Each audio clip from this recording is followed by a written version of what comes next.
if I could, let me introduce Eric Schmidt to the table. Eric.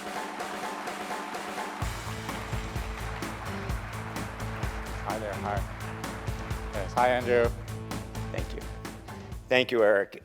What a great 21 years you've had. It's been fun. What a great, or I don't know, not so great, depending on your view, 48 hours we've just had. I want to talk technology, obviously, and the future, but you are also a great thinker about public policy, about society, about where all this is going, and so I just thought we would start with your reaction to the election news. I think we should congratulate the next president of the United States.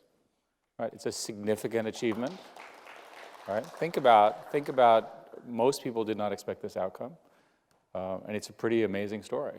Right? What was your first thoughts? Well, my support was for the other side. I know that. Were you surprised? Yes, I was. Now, you are involved in a number of things on the other side of this in terms of having invested in a group that does micro-targeting and things. One of the big questions that's emerged from this whole election is the issue of data science and polling. Did you have any better sense than anybody else about where this country was? I personally did not, and so perhaps that's why I was surprised, but I think everybody else was as well. It's still a new science. And there's an awful lot of people that I know who are sitting there trying to figure out what was wrong with the models, right? Because it's important that we be able to anticipate things. We don't like to be too surprised in this country. And I'm sure that there will be some significant engineering thinking about this. But at the moment, I think we don't know. So, but you are an engineer by trade. Do you think about the data science issue? I mean, do you think that there was something missing? Do you think it was bad data or bad interpretation? I would be speculating, and I think at this point it's probably better not to speculate. There's a core problem in polling that people are not answering their phones anymore, and the response rate on phones is very, very low, and of course. Mobile phones are typically unlisted. There's just a long list of reasons why the traditional methodology is under attack. This affects all parties, not just the Democratic side. And the pollsters are all trying to figure this out. There have been attempts to modify that using online adjustments, but online is by definition going to be biased to an online user set, not a whole community set. The only reason I ask is, in a world where we think we know more about each other than ever before, it seemed like in this instance we knew less than we ever could imagine, which is to say that people think that Google, for example, or Facebook knows more about you today and the amount of information that you're willing to share. Well, we certainly know more than we did before we existed, right? Because we have some data, but there's an awful lot that we don't know. And I think it's best to understand that over decades, the science of data science will get better at everything it does. The underlying math works, right? But it's a function of how good the data is, how good the questions are. If you look at polling, for example, pollsters actually get different results, something because they ask slightly different questions. So it's not quite as straightforward as you might think. Do you think people are willing to share their politics online as much or more? Well, what's interesting is there have been some studies about this question about isolation. And another concern that people in my industry have is this sort of, is technology being used to narrow ideas or broaden it? So the rough studies are that a third of people say they never talk about politics to anyone. So presumably their opinions are not expressed until they vote. And roughly a quarter only talk to people who completely agree with them. Right, and by the way, that's true on both sides. So I'm not making a political statement here, and that can't be good, right? It just can't be good. So building computer systems and communication systems that expose people to other points of view and also are resilient to attack. One of the things that I'm very worried about is the rise of misinformation, and I can give you examples on both sides of statements which, when you listen to them, they sound okay, but they can't possibly be true. And so if you sit there and do a little bit of work, you realize that you were either being misled or lied or partially told, and so forth and so on. And this rise of misinformation and then the ability to flood with digital information really can produce some bad outcomes. We have a subsidiary called Jigsaw, which you know about, that has been Jared Cohen, which is doing fantastic work. And one of the sort of interesting problems that happened the last couple of years is that you'll get somebody, I'll use a stereotypical example, a woman who puts out a relatively aggressive statement about something, and then she is harassed in the most vile way by people online in incredibly inappropriate ways, right? And attacked and attacked and attacked. And she goes, I had no idea there were this many hateful men in the world, okay? And the answer is there aren't. That attack was automated, right? These are called trolls. And we've built tools to detect that. That's a good example. We're also working on tools that can use AI to detect essentially programmatically generated hate speech, right? Sort of, the sort of whipping up of the feral images, of instances of human emotion. We had an experience with this a few years ago. There was this video called Innocence of Muslims, which was truly a terrible piece of work that was uploaded on YouTube, and then there were riots in certain countries. We had to take the video down. It turns out the riots were not from people who watched the video, because they didn't have internet access. It were riots from people who had been influenced by people on television who told them about it in the most explicit and unpleasant ways. So there is a responsibility. You understand this very well because of the New York Times. There's a responsibility for taking a position of trust, right? And to the degree that that position of trust is reduced, right, we've got a problem. Right. And Google's answer to all these questions is a ranking problem. So that's sort of how we think. But there are multiple ways of solving this problem, but we have to face it as a society. If you look, the adoption rate of smartphones is so profound that is the information tool. And so how people get their information, what they believe, what they don't, is, I think, the project for the next decade. Let me ask you about the implications of the election in this context on Silicon Valley. This is the New York Times this morning. During the Obama years, Silicon Valley came to see itself as the economic and social engine of a new digital century. Smartphones, social networks became important to world business as oil and the automobile. Mr. Trump's win promises to rip apart that relationship. The incoming president had few kind words for tech giants during the campaign. Mr. Trump promised to initiate antitrust actions against Amazon, vowed to force Apple to make its products in the US, and then called for a boycott of the company when it challenged the government's order to unlock a terrorist phone. Mr. Trump's immigration plans are anathema to just about everybody in tech. The first part of that, the one about Silicon Valley arrogance and exuberance, is undoubtedly true. The second part, I think we don't really know. It's very different, the words in a campaign on all sides, right? We all understand this. Sometimes it doesn't quite come out. If you go back to President Obama's campaign in 2007, look at all the things he talked about, some of which happened, many of which did not. So I think it's best to sort of wait and see. We have a new government being formed. It's going to be an all-Republican team, so think of it as the all R's. And they have a traditional set of doctrinal issues, which are now being challenged by the new president. And I don't think we know. Silicon Valley's it's one way to answer your question is to say that the top 5 most valued companies in America today are Apple, Google, Amazon, Facebook, and Microsoft. So if the all R team is very focused on big business, there's 5 big businesses right there, right? Again, we'll see if that's really true or not. What do each and every one of those companies need? High value, high quality, high levels of education and immigration. Every one of them is powered completely by those policies, which have been stuck for 20 years. And there have been attempts over and over again to do things which are generally known as stapling the visa to the diploma. Right? There are various forms of this, but basically we bring these incredibly intelligent people into our country. We have the best educational system by far at the college and graduate school level. We kick them out after we give them these incredibly expensive degrees, which we've helped subsidize, and then they go and create competitors to our companies. Right? Now, come on, guys, let's fix that. So there's an opportunity for a test. So Silicon Valley is very clearly united on the importance of open access, open borders, internet connectivity, and immigration of that kind. Is there any lesson in this campaign about the security of our email? And I say this in the context of WikiLeaks. I strongly recommend that you not have your own private email server. I strongly recommend that you use Gmail. Is there any question as to my recommendation? Do I need to repeat it to the audience again? Use Gmail, and may I add, you need to use two-factor authentication.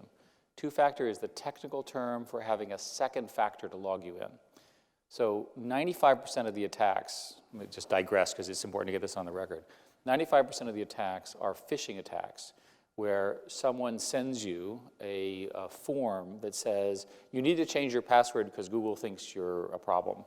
And inevitably, you being a nice, trusting person of Google, click on this. Of course, it's not from Google. And you change your password, your new password is captured. If you also require a second factor, which is typically a phone number, that process doesn't work. If you type Google two-factor and Apple two-factor, it'll be the best thing you can do during this conference or after or at the lunch break. Trust me, it's well worth it.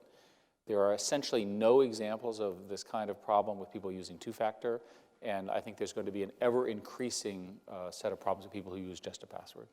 2 years ago, and you wrote about this in your book with Jared, you spent some time with Julian Assange. Yes. What was that like? Jared and I visited him when he was in I guess, GPS detention. He was wearing an ankle brace now of course he's in a different form of detention in the embassy. Very, very smart. We talked a lot about his view of openness. And his argument that I think was the most compelling was a pretty simple one. And I'm not trying to be in favor of Julian, I'm just trying to report what he said. He said that in his view, governments are capable of systematic evil. And there's lots of little evil, right, of one kind or another. But governments are capable of systematic evil, which requires planning.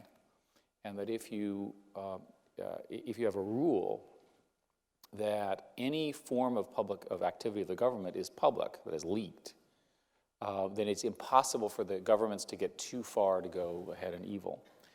The problem, of course, with this argument is he appoints himself as the judge of that. And so where do you land on that, though? Do you think ultimately we're going to live in such a transparent society that we just assume that do you assume that everything you write now is public? I think most public figures have to assume that information about them is going to get leaked by someone. And I'll give you a good example. If you go back to Assange and then the more recent leaks out of the NSA, Snowden, et cetera, they're fundamentally easier now than ever because of the ubiquity of hard drives, USB drives, and so forth.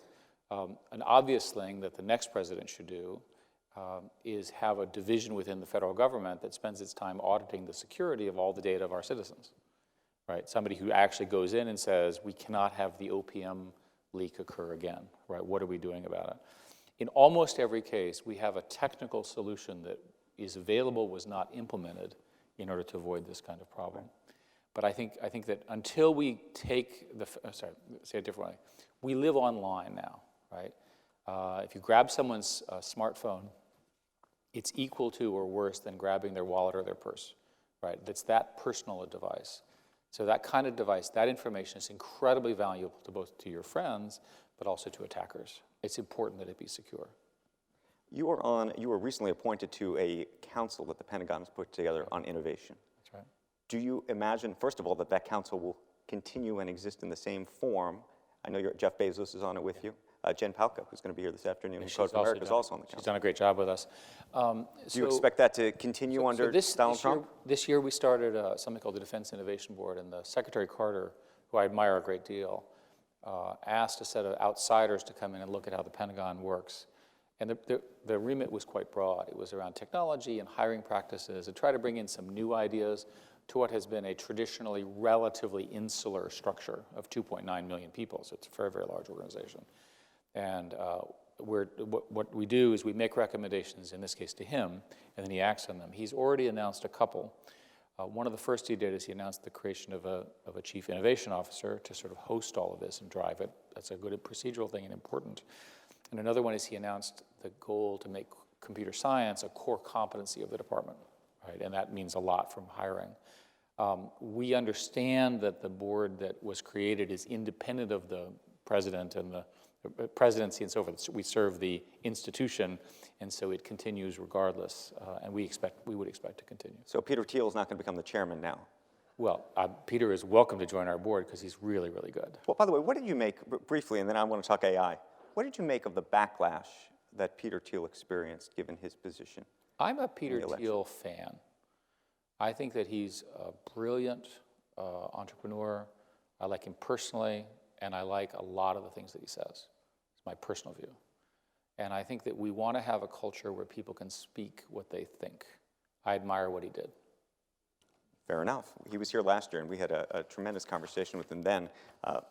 We didn't really get into Trump. I don't think people thought that Trump was going to get as far as he did, nor do I think Peter Thiel was public back then. Let me pivot and talk about AI and machine learning, but let me do it in this context. One of the things that I was reading in the past 48 hours about the support that Donald Trump received was that there is a large community in this country that feels underserved, that worries about their job, that worries that either is unemployed or worries that they're about to be unemployed. And they worry, dare I say, about technology. And they worry about where all of this is going. But is that a new fact, or has that always been true? So before we talk about what's possible in the future, let's review where we are in economics. We just finished a 7th or so year after a horrific recession in 2008. The unemployment levels are as low as they've been in many, many years. Wages have risen for middle class and upper middle class and rich people for some years. And in the last year, even the lowest paid service workers are beginning to see labor competition and wage increases, right? So we may feel badly about this, but you take the current economic situation in terms of employment, jobs, and so forth over pretty much all of the previous scenarios by any means. And so my conclusion is you have a couple of things going on. You have immense amounts of information coming to people, but they don't feel that they have the tools to address them, right? Either governmentally or personally or within their corporation. And you also have this sort of pervasive insecurity, which seems to pervade everybody, is their perception of an uncertain future, which they perceive through the media and through the many changes that they see around it. That's sort of my own view of what's going on. But I think the math is the American economy is doing well and the American employment situation is doing well. And if you're confused by that, visit Europe, right? You'll see the difference. Okay, so let's talk about AI and machine learning. And before we even just table stakes, because I always feel like people talk about artificial intelligence, but they don't really know what they're talking about, which is to say, what is it? And what is the difference, maybe this is the best way to do it, the difference between AI and machine learning that you at Google and DeepMind's, a company that you guys acquired a couple years ago, are doing, compared to perhaps what the folks at Facebook are doing, compared to what the folks at IBM Watson are doing? Well, the general term AI is referring to systems which have human-like abilities, right, as opposed to, say, calculator-like abilities. And the general descriptions now are something called narrow AI and then AGI, or general intelligence, are the two categories. Let me give you an example of narrow AI. If you use Google Photos and you upload a photo, it knows how to categorize what's in your photo. Now, how does it possibly know that that's a picture of a giraffe or a car or what have you? Well, the answer is it's been trained, right? We showed it picture after picture. And in the 1970s, people tried this and it didn't work. And then there was sort of this, what is called the AI winter, which is sort of about 20 years, and nothing happened. And then a set of mathematicians figured out a way to build what are called deep neural networks. And they are layers of these computer models that are very complicated. And the first layer says, this is a picture, it has boundaries, here are pixels. The second layer says, here are where the shapes are. The third says, here's a shape here, and here's a relationship. And there are typically 9 or 10 levels, and the 10th level says, it's a giraffe, it's a car, it's a person, and so forth. So this development, right, which occurred in the sort of starting really about a decade ago, has driven your use of AI, which you probably don't know. You use it every day when you use any form of speech synthesis, right? That's all AI driven. It doesn't do it with a dictionary. It literally has been trained with patterns, anything involving with photographs and so forth and so on. You mentioned the Facebook technology. Much of what you see there is essentially face recognition of one kind or another with clever algorithms using similar approaches. You mentioned the AI stuff. That's largely linguistic using, again, similar approaches. That's sort of the the layout now. In the last few years, something else has happened, and there are people beginning to work on something which is much broader, with much broader impact. And the easiest way to describe it is to describe the game of Go. If you're not familiar with it, it's an Asian game. It was thought to be incomputable because there's so many possibilities, right? Because it's the little pieces can be on a 19 by 19 square, and it's combinatorially impossible for computers to handle. And people were pretty sure of this. So a team that we acquired learned how to play games using computers. And what they do is you show it the game on the TV, and the computer figures out what the game is about, figures out what the game is doing, figures out who the players are, and figures out how to win and can beat the human. Right? It's pretty impressive. And they've won a series of awards for that. So with Go, they were able to build algorithms that would look at possibilities on this combinatoric space that were so complicated, and they were actually able to winnow them out. So think of this as a simple form of judgment. I have all of these choices, but I was able to say, I'm only going to focus on this area or this area or this area. And a lot of people believe that this, which is called reinforcement learning, is the beginning of something that's closer to our kind of intelligence. In the industry, there's sort of the optimist and the pessimist, and we define optimism the following way. There are people who believe that we'll get to something which feels human-like in a decade, and there are people who believe that it's going to be 100 years. But the good news is we've got some time to think about it, and a lot of people are working on this. So paint the picture, though. 10 years, let's do 10 years out, not 100 years. 10 years out, how it impacts the issues that I know that you and I have privately talked about, education, healthcare. What does it mean in a very tangible way? When I've talked about this with groups, everyone immediately focuses on the jobs question. And so let's think about manufacturing jobs. So manufacturing jobs are infinitely safer today because robots do the really dangerous stuff. We take that for granted. But 30 years ago, that was sort of a big surprise, right? And of course, that's happened. Now, what happened to manufacturing jobs is that there were fewer of them, but the ones that were there were higher paying. So computers in manufacturing essentially eliminated the repetitive, the ones that humans don't want to do. Right. So my argument for the next decade or so is that the jobs which are routine, boring, repetitive are going to be replaced by this technology. And that's an economic problem. But correspondingly, the same tools make somebody who is of average ability, average interest, what have you, it makes them smarter. But if you tell me that the computer can learn how to play the game, it can also learn how to do my job, in which case? In your case, you'll be last on the list because it's hard to do what journalists do, what producers do, the creative industries, and so forth. But if you're engaged, let's use this typical example of a radiologist. So everybody here goes to a radiologist, and they take an x-ray and so forth, and they say, oh, you're fine. I would much rather have the computer analyze the radiology picture and then advise the doctor. And I would pay a premium for that because that doctor is going to get a better result. So the way economics really works is that as you move up the skills chain, you get higher income because you have a better service. So in the case of, the reason I mentioned radiology is that the computer vision stuff is better now than human vision. Now that's in and of itself, that's a pretty big deal, right? So what do you do with vision aside from exist, right? Dermatology, radiology, things which involve vision skills. These are relatively automatable, right? And that doesn't mean the dermatologist goes away, but it means that he or she becomes more efficient, does a better job, it is more accurate. There's a simple example here is there's a disease called diabetic retinopathy, which involves looking at the back of your eye. Diabetes is this terrible disease. And you can see changes in the blood vessels. In particular, they actually change their little pattern in the back of your retina. This is a major cause of blindness, especially in the third world. We can now diagnose this using a computer picture of your retina at a much greater accuracy than the best humans can. Now, you sit there and you go, well, how is that possible? It's actually really easy.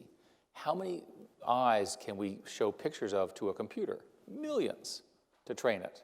How many can we show to an ophthalmologist? I don't know. How many do you have to see before you get really beyond bored? Right? 10,000, 20,000? Computers are just better at this stuff. So you should expect that in the next decade, you'll use tools that with humans that make them more efficient, make you safer, more productive. yeah, I think it's speculation. What happens after that? Let me add to that speculation. This is a guy you know very well, Elon Musk. You know where I'm going with this. He says, I think we should be very careful about artificial intelligence. If I were to guess, like, what our biggest existential threat is, it's probably that. With artificial intelligence, we are summoning the demon, he says. In all of these stories where there's the guy with the pentagram and the holy water, it's like, yeah, he's sure to control the demon. Didn't work out. Our biggest existential threat is nuclear war, so we're clear. Right. Let's just get the facts right, since I've things. These systems are trained. So there's, the Chinese or the Russians or the Americans will create this sort of incredible cyber intelligence that will then attack the other side, right, in some war. But in fact, who has the advantage? The defensive side has more training data. So the defender probably gets the advantage over the attacker in that particular case. So you start thinking about this. Some of the assumptions that we have are different and not necessarily so bad. I am quite convinced that as we adopt all of this technology that we make smarter, although there are bumps in the roads, the result is the continuing pattern of fewer deaths, economic growth, and generally prosperity. Thank you for that. Let's open it up to questions. I know we have mics around the room, and I imagine we have some people who may want to ask a question. We'll go Socrates style if nobody's got a question.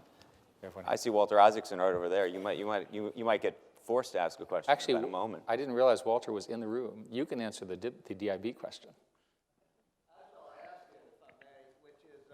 I should say that Walter is a member of our innovation board. But watching you run the Defense Innovation Board, how do you think artificial intelligence, without going to classified things, would change the nature of warfare, and what type of ethics board would you need for that? I don't know enough, and you and I have not even been briefed on what the U.S. is doing, so we can only really speculate on this question. I think it's fair to say that there's a problem with cyber in that the structure of cyber and cyber war has not figured out what the mutually assured destruction deterrence model is. So it seems like countries, as a general statement, can exist in a situation where, like with Russia and WikiLeaks and the attacks in the US, the alleged attacks, I should say, that's sort of a stable state as opposed to a forbidden state. In the commercial world, China has been responsible for the vast majority of the commercial attacks, and yet we maintain good relations with China overall. So it seems like we can exist at a relatively constant level of low-level cyber monitoring. I can't speak for the US, but it's been widely reported that the US did a whole bunch of things as well, and that's sort of a permanent state.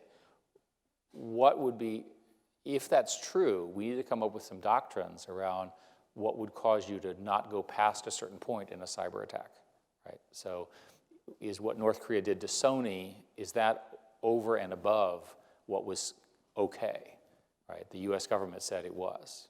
We haven't figured that stuff out yet. We have a question here, I think, in the second row.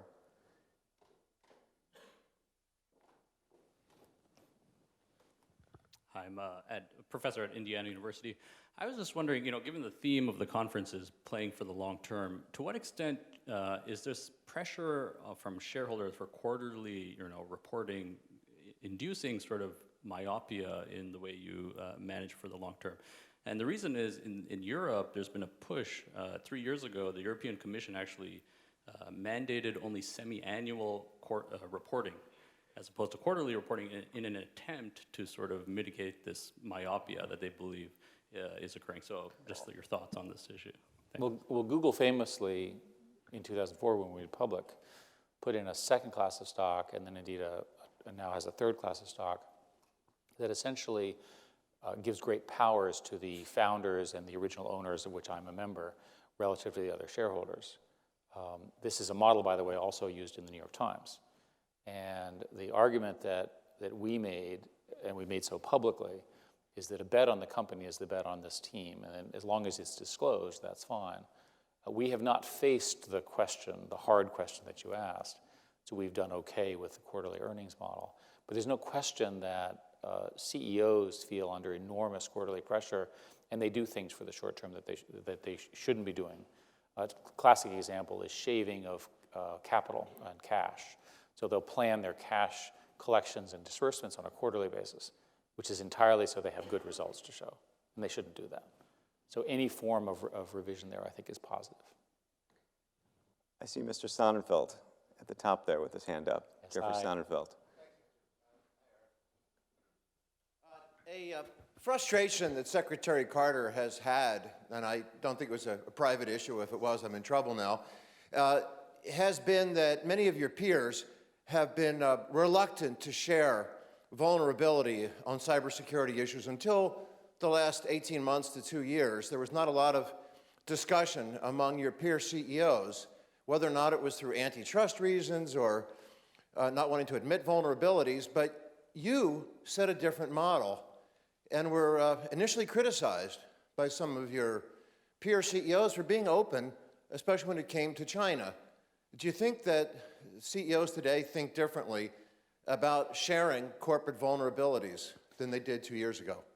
There is not a consensus. Thank you, Barry. There's not a consensus on this question. For us, it was obvious that when this happened, we should disclose it. I should also mention the New York Times went through a similar phenomena a few years ago, and we did so at some cost, but it was sort of the right thing to do. And I think it's a function of governance structure. There are a series of legislative proposals that would require various forms of this, and the only way to get a uniform outcome will be to have some regulatory structure that requires some appropriate level of disclosure. This is a classic individual interest versus shared interest. Let's see if we can sneak another question in real quick over here.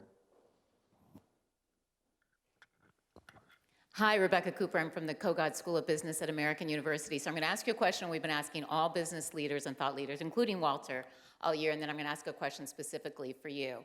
So the question that we've been asking all business leaders is, if you're called to the White House in January and asked by the new president for one policy initiative or idea to grow the economy, what would your one recommendation be? It can be specific to Alphabet or it can be beyond.